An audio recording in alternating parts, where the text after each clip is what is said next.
আসসালামু আলাইকুম, জান্নাতুল কিচেনে সবাইকে স্বাগতম জানাচ্ছি। আজ আমি আপনাদের হাতে মেখে গরুর মাংস তৈরি করে দেখাবো, আর সেটা আবার সরিষার তেল দিয়ে রান্না করব। এখানে 3 কেজি পরিমাণ গরুর মাংস আছে। যারা নতুন গৃহিণী তাদেরকে একদম খুব সুন্দরভাবে দেখাচ্ছি এটার পারফেক্ট রেসিপিটা। এর জন্য 3 কেজি পরিমাণ গরুর মাংস নিয়েছি। গরুর মাংসের মধ্যে দিয়ে দিচ্ছি এখানে আমি পেঁয়াজ, এখানে আমি 3 কাপ পরিমাণ পেঁয়াজ দিয়ে দিলাম।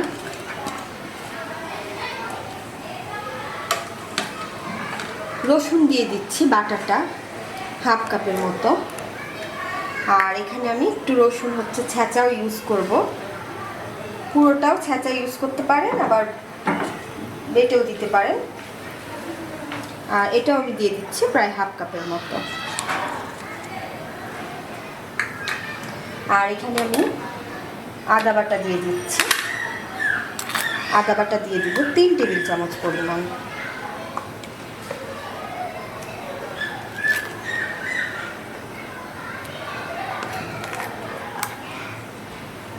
রসুনটা একটু বেশি লাগে গরুর মাংসতে।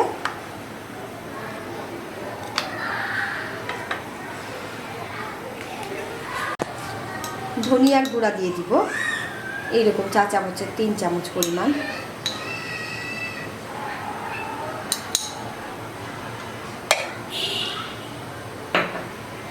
জিরার গুঁড়া দিয়ে দিচ্ছি 3 চামচ পরিমাণ। দেখতেই পাচ্ছেন একদম উঁচা উঁচা করে নিয়েছি আমি।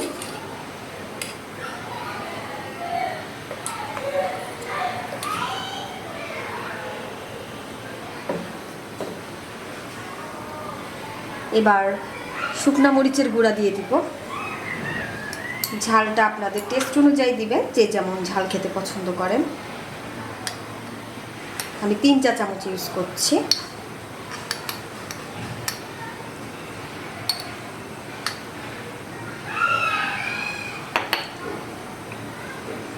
হলুদের গুঁড়া দিয়ে দিচ্ছি এরকম ছোট চামচের 3 চামচ।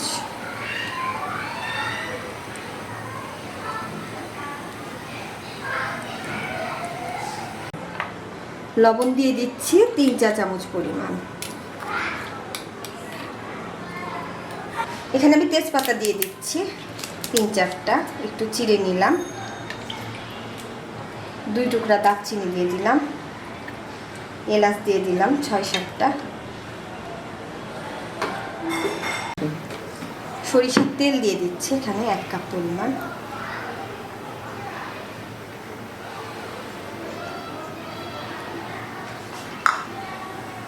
সব কিছু দেওয়া হয়ে গেছে, ভালোভাবে মেখে নিব। আমি এখানে 1 কাপ পরিমাণ তেল দিলাম। তেলটা আসলে আপনাদের আন্দাজ অনুযায়ী দিবেন। মাংসের মধ্যে চর্বির পরিমাণটা বেশি থাকলে তেলটা একটু কম লাগবে, আর চর্বিটা একটু কম থাকলে তেলের পরিমাণটা একটু বাড়িয়ে দিবেন, সমস্যা নাই। এখানে আমি আর একটু তেল অ্যাড করছি, আমার মনে হচ্ছে আর একটু প্রয়োজন আছে। এখানে আরও হাফ কাপ পরিমাণ দিয়ে দিলাম। মোট 1.5 কাপ পরিমাণ সরিষার তেল দিয়ে দিলাম। এখানে আমি সুন্দরভাবে মেখে নিয়েছি। জাস্ট হাতটা ধুবো একটু পানি দিয়ে।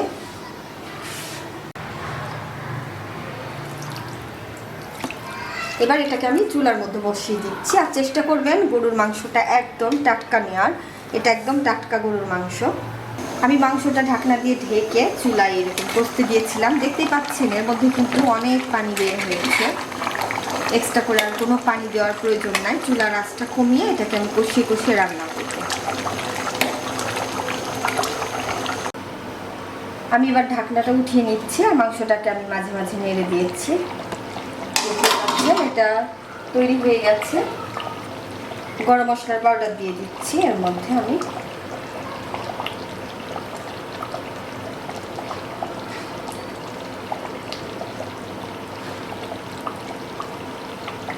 এখানে আমি 1.5 চা চামচ গরম মশলার পাউডার দিয়ে দিলাম, যেহেতু আমি এর মধ্যে আস্তটাও দিয়েছিলাম। দেখতেই পাচ্ছেন এর কালারটা কতটা ইয়ালো হয়েছে।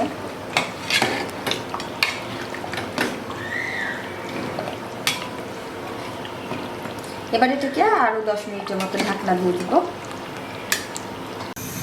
প্রায় 10 মিনিট হয়ে গেছে আর আমার মাংসটাও রেডি। আমি এবার চুলাটা বন্ধ করে আপনাদেরকে সার্ভ করে দেখাচ্ছি।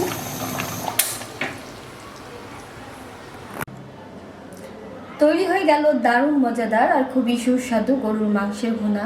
আশা করছি রেসিপিটা আপনারা সবাই ট্রাই করবেন, আপনাদের অনেক ভালো লাগবে। আমার এই রেসিপিটি আপনাদের ভালো লেগে থাকলে আমার চ্যানেলে সাবস্ক্রাইব করুন, সাবস্ক্রাইব বাটনের পাশে থাকা বেল আইকনটিতে ক্লিক করুন। এতে করে আমার নিত্য নতুন সব রেসিপিগুলো আপনারা খুব সহজেই পেয়ে যাবেন। খোদা হাফেজ।